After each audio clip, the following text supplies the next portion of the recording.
This is Dr. Reuben Chen, and welcome to the Vital Signs Podcast.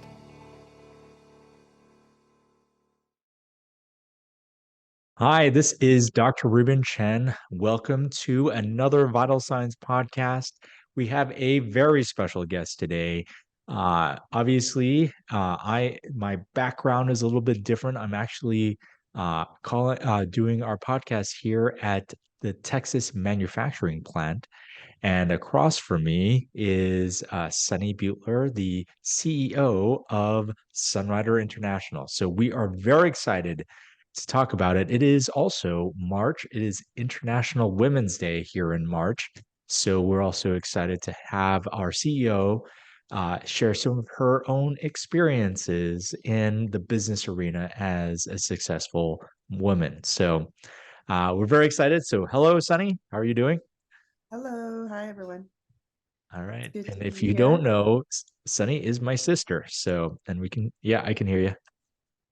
Yeah, we look a lot like each other, so hopefully. Yeah, definitely a family resemblance. So, Mhm. yeah. So, anyways, so this is an interesting topic. For those of you who don't know, Sunny is the third child in our five kids in my family, and she has always been probably the most responsible and studious of us. So it is not a surprise that she is currently the CEO of Sunrider. So, um, how how have you been doing as the CEO? Well, it's been a very interesting time since I started mid-pandemic. Mhm.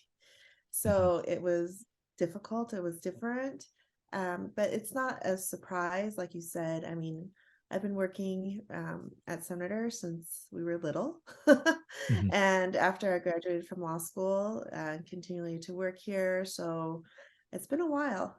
So been working at it for a while.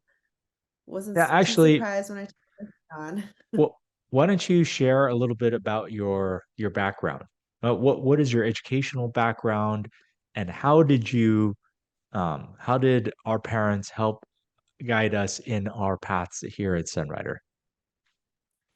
Well, I think the thing that's interesting about our parents is that they gave most of the educational pressure to you and our older sisters, the two oldest ones. So I was let off the Right. hook as the middle child. Number Uh-huh.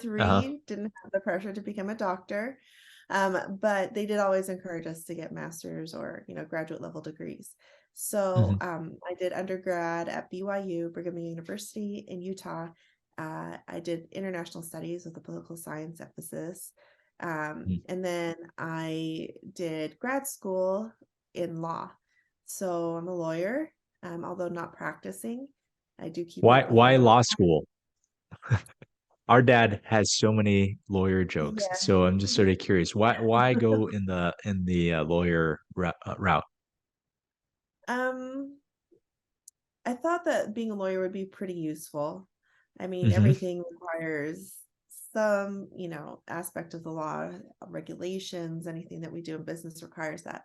Also, I think legal education teaches you to be very um, analytical. So when you look at a problem, you have to look at the whole picture and then you have to break it down into pieces and make sure that each part fits together. It also teaches you to be very detail oriented. While at law school, I was the editor in chief for our International Business Law Review. And so I had to really look at things in a lot of detail, edited a lot of papers, read a lot. And I don't mind reading, I enjoy it. Writing is a little lower on the scale of enjoyment, but it was fine.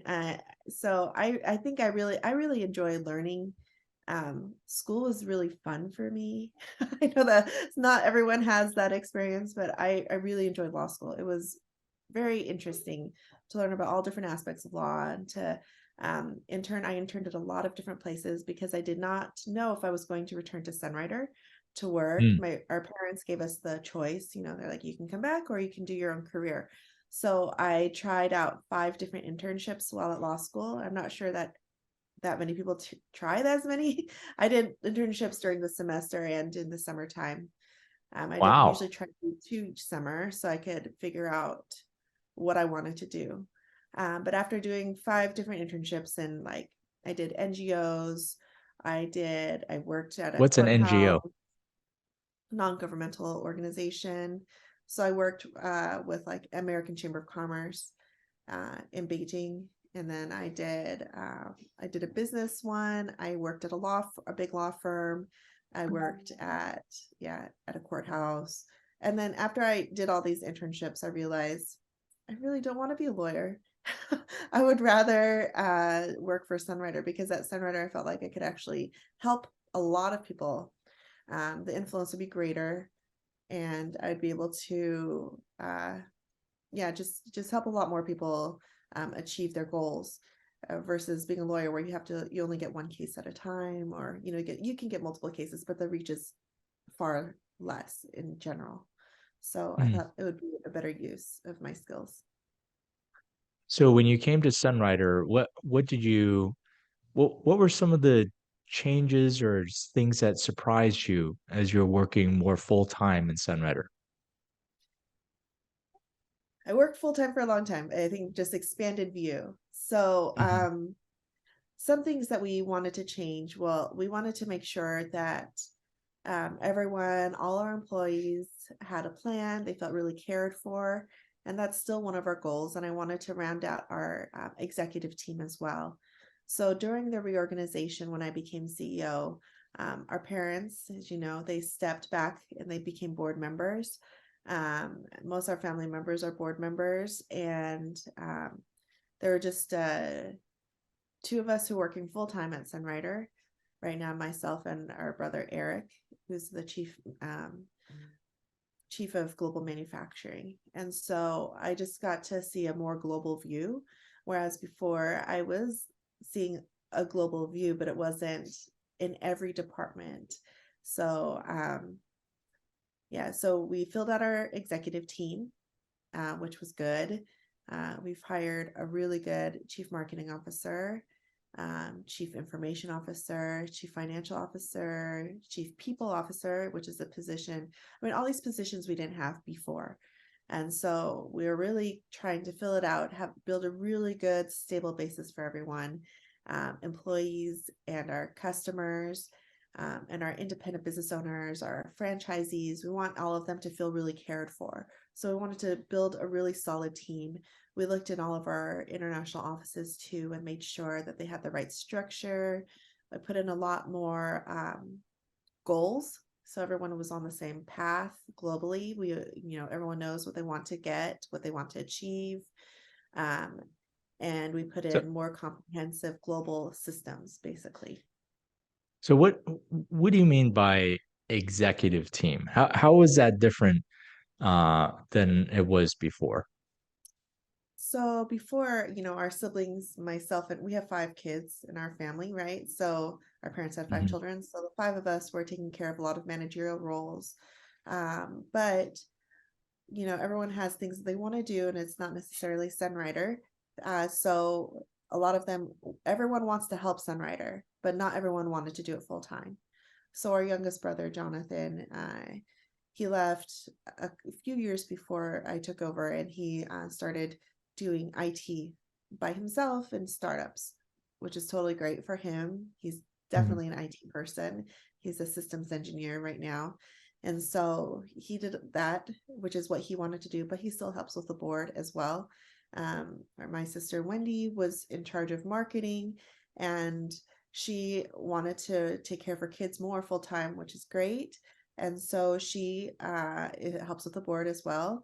And then so as people started stepping back, we needed to fill those roles, and we wanted to find people who have industry experience on a global scale. And so those are the people that we found who really understand the industry, and could lend their skills to us in a way that we couldn't do ourselves before. Yeah, and one of the benefits of bringing on executive team members from the industry around the world is that we could really understand how business is done in other companies, how it could benefit us here at Sunrider, and how we were different and similar to those companies as well. I think Sunny is probably going to agree that maybe our approach to doing business, we really want to keep our mind very open Mm-hmm. and just we're not talking about Sunrider products or anything like that, but just how the business itself is run. We want to make sure that we're doing it the most efficient way as possible, that benefits the most people, including our customers, our independent business owners, and our own staff and employees. That everybody it feels like this is a family, that everybody can get along here, no matter where they are around the world. So that's something that we really wanted to put in place with our executive team. Yeah, getting people with more diverse viewpoints and who'd worked in a lot of different companies in our industry would really has helped a lot. Yeah.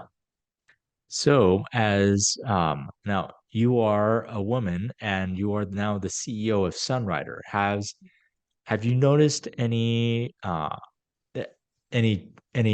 changes in the way that people look at you now as the CEO of Sunrider? Yes, I actually did not think it was such a big deal because I've been in this company, my whole life. Sunrider is ingrained in us. It's part of our lives. The products are, I mean, what we consume every day, what we use on our bodies and our hair and our face, eat all the nutritional supplements. So I didn't really think anything. I was just like, it's my responsibility. And also I enjoy doing it. So I was like, okay, so this is the next step. And our family had already decided. Everyone was like, okay, Sunny, you're next. I'm like, okay. So I didn't really, in our family, we talk about it like normal. So I didn't really think anything about it. And then when people found out that I was the CEO, they were like a little surprised because I'm not the oldest child. I'm also a woman. And so some people were surprised. But what I found interesting was that most of the people who know me at Sunrider were really supportive. They're like, oh, this is great, Sunny. I knew it would be you. I guess a lot of people weren't quite sure, like, who's it going to be? But in our family, I think we didn't really we communicate a lot, so it wasn't a surprise within our family. But I guess we didn't tell other people about that, so they were a little surprised. Yeah. um and it was interesting, but it was really, everyone's been super supportive. And out in the community, they've been very supportive as well, and it's been a great opportunity to talk about that, I guess. I mean, I just never felt like it was anything unusual because our parents are very supportive of all of us, and gender really never played a role in it.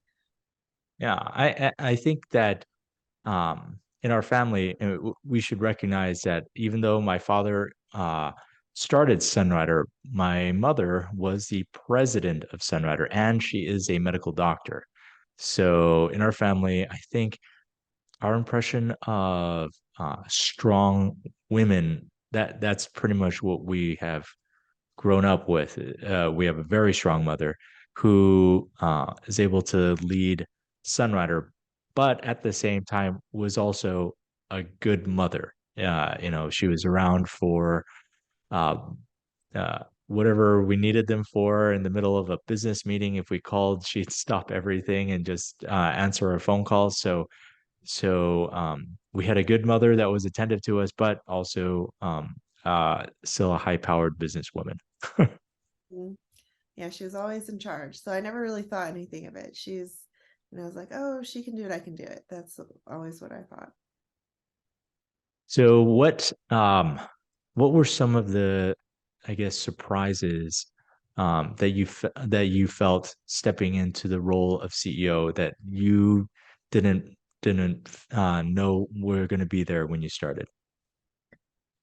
um it takes a lot more time than my previous position. That's the thing Right. that surprised me. I mean, I was working a lot before, but this is much more comprehensive, overseeing all the different departments in every country. And so I just realized that I can't do everything myself. Before I mean, I really enjoy event planning. So I would plan all of our global conventions. and special events, special incentive trips. I mean, who doesn't like to plan going on a vacation, right? So I plan for people's vacations, basically plan fun things for people along with business things. So I thought it was really fun organizing all the details, seating assignments. I mean, like I did everything very detailed along with my regular work, which was overseeing most of our Asia operations. And so when I became CEO, I was like, oh my gosh, I really don't have time to do this. So I had to find people who are willing to take over and train them on it. So we found a good global events manager in-house, and we Alma. So I've helped her, trained her, trying to tell her what I did before, and I think it's just now I just can't be as I don't want to be a micromanager, first of all. So I want people to feel like they can do it themselves. So I just want to train Mhm. them up and let them go.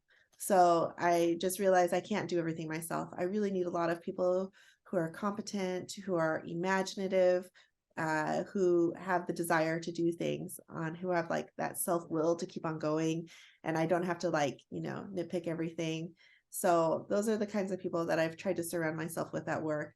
And so I just have realized I really need to look at the bigger picture versus doing daily operations management, which is what I was doing before. So it's different. The viewpoint is higher, more comprehensive, and a little bit more time consuming.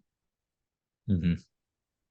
You know, a lot of people probably don't know, but in Sunrider, over 80% of our top business leaders are women. Um, Mhm. what what do you think gives you a unique perspective as being a female leader here at Sunrider? I definitely know what our customers are looking for. I think that's when I go shopping, I'm like, oh, this is what our customers probably are looking for too. And I think just the way you prioritize how you spend your money too is a little bit Mm. different. So the look and feel of our packaging, the kinds of causes that we're giving to um, for donations and support, What those do you things mean by that? The a little bit. causes that we're giving to? So when I took over, I wanted to relook at our philanthropy. And so our philanthropy has been very diverse over the years. We've supported a lot of different organizations, from like UNICEF for children. We did Make a Wish Foundation. We've done American Red Cross, supporting a lot of natural disasters and things like that. But when I took over, I just really wanted to look at the issues that we've look at our history. We've supported medical institutions, medical research, things like that. So I just wanted to look at everything and make sure that we were going in a path that went with all our values, aligned with it. So I think over the years we've done a lot of things that have worked with women and children. So we want to support women, their education, and helping them become self-sufficient and independent in developing countries, and also children, any kind of child needs, so medical care or clothing or supplies that they need. So, I mean, as I look at a lot of countries that are developing, uh, women are at the center of those countries too, because they're the center of their families, and they also support, most of the women are the ones who are supporting a large majority of the family expenses. And so I wanted to look at organizations that really focus on women and cater to them and make sure that they take care of their needs. And so we've been working with organizations like, continue to work with Mentors International, which gives microfinance loans, to just microloans, like only a couple $100s, to women to help them start their own businesses, and they end up supporting entire communities. A lot of them are really innovative, and along with that, they help educate them on exactly how to keep the books, how to run their businesses, how to do a business plan, and so that they can continue to run their businesses. And so they have like a 96% return rate on payback rate for all their loans, which is amazing.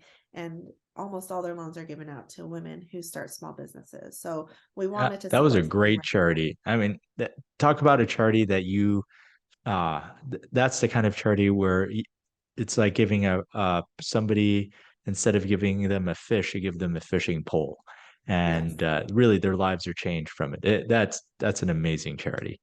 Yeah, I think their motto is give a hand up, not a hand out. So they're trying to Yeah. teach them how to lift themselves out of poverty on their own and with the support of their on the ground experts who are local to the communities. So they understand their needs. They don't send people from the US over. They make sure that they have locals who understand exactly what's going on with their living situations and can help them where they are and educate them. So I think that's really unique and very special to this organization.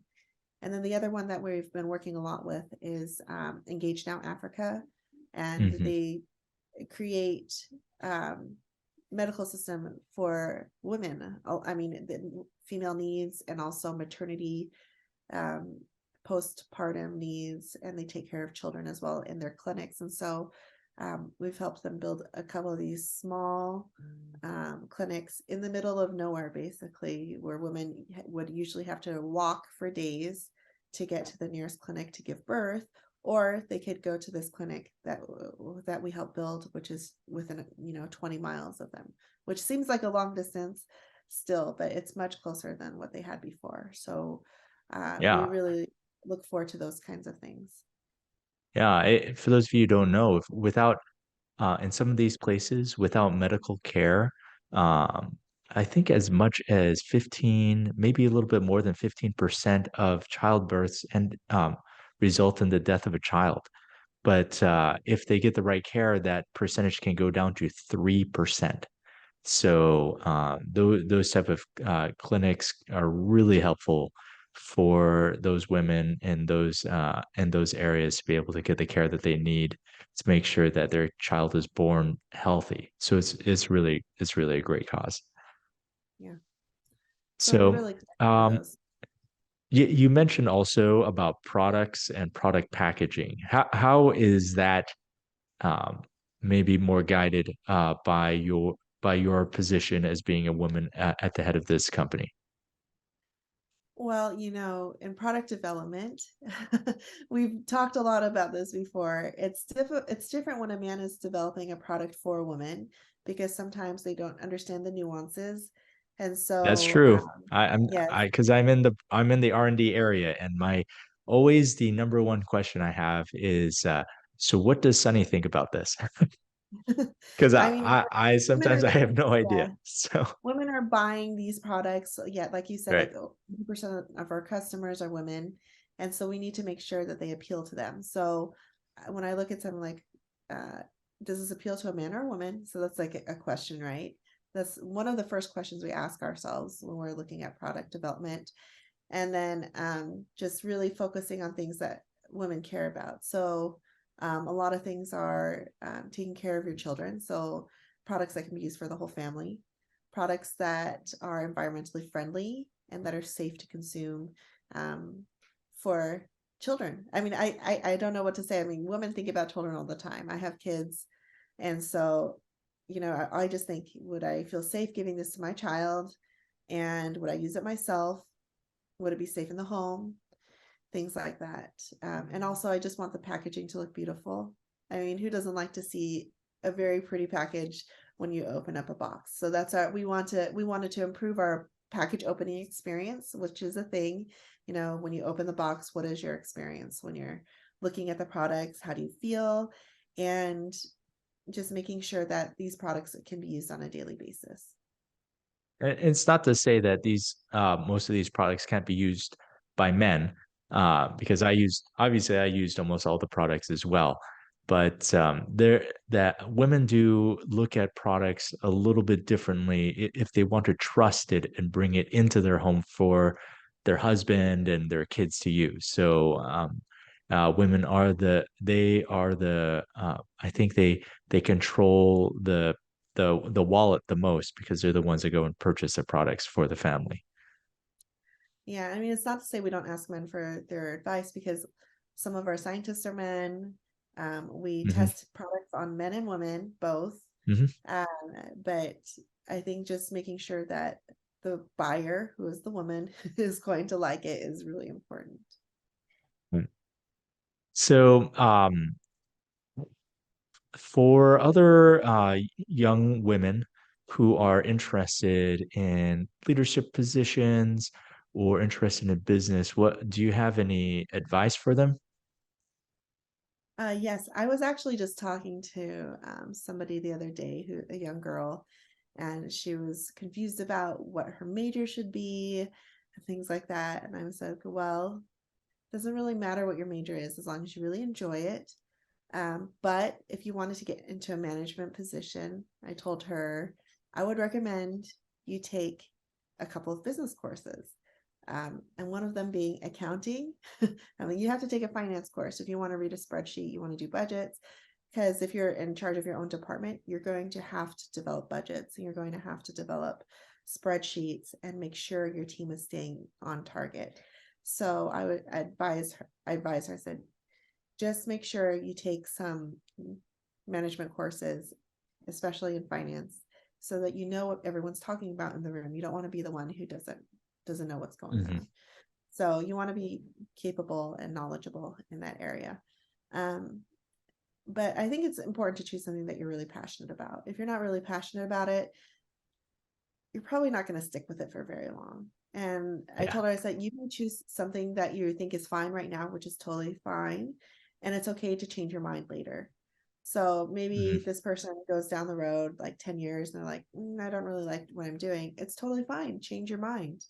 But you just have to be flexible enough and figure out a way to educate yourself on how to do this other thing that you want to do. Um, so as long as you're passionate about it, I think that's the most important thing. Do you have any other women that you feel like are good role models that other women can look up to? Our mom. Our She's mom. pretty amazing. It's hard to It's I hard to live mean, up to our mom, to be yeah, honest. she's personally very, I mean, we know her really well. We know what all the struggles she went to. She had cancer with five small children, and she got through it with the help of my dad. And she led our company into strong periods of growth, expanded to many, many different countries globally. And she took care of our family. She cooks every Sunday for us. She And had she five had a children, lot of five children. I had a lot of help, right? family help. Um, but she's just a really strong person and she has really strong values, which I admire, which I mean, we always knew family was first for her. So even though she's running this company, like you said, she would stop everything and pay attention to us and tell us and come to all of our performances. She forced my dad to come to all the recitals, even though he thought it was super boring. And so it was, she made those priorities, which was really great. But she's a Hmm. hard worker, and I really, really admired that. And when she hired me after law school, she said, if you want to work for me, you're going to have to be available 24/7 and basically not complain about it. And I said, okay. So I bet she didn't say that to you when she hired you because you'd already done medical school and we're used to working like 100-hour weeks. But for Yeah, me, medical she's like, training is a little bit different. yeah, but for myself, she's like, yeah, you're just gonna have to be available and work nights and as needed. Hmm. And so I do, I work nights. So it's We work it's late nights. I think people need to recognize that. I will get texts from Sunny asking for like she has a question on things and it'll be like 11 p.m. or midnight. And I'm like, oh, you're still thinking about stuff. And because she's up because she just got off a call with Korea or Taiwan or something like that. So, and of course, we usually have calls the next day in the morning. So, yeah, Mhm. definitely have to be available 24/7. Yeah, that's where the Sunrider products really help keep you focused and awake Yeah. um, at all hours of the day. But yeah, I think, I mean, I try to get sleep still. I mean, I just Mhm. had a baby, so that makes it a little bit more difficult to get sleep anyways. So I think Sunrider has trained me well for this fourth child who doesn't sleep very well. So I can stay up for a long time still, but yeah. Um, I try to make sure that I have the right balance of sleep though. I really need sleep. I realize that as I get older, I'm like, wow, sleep is wonderful. it'd be really amazing if I could take a nap in the middle of the day, but I won't do it because if I take a nap, I won't wake up again. But Yeah.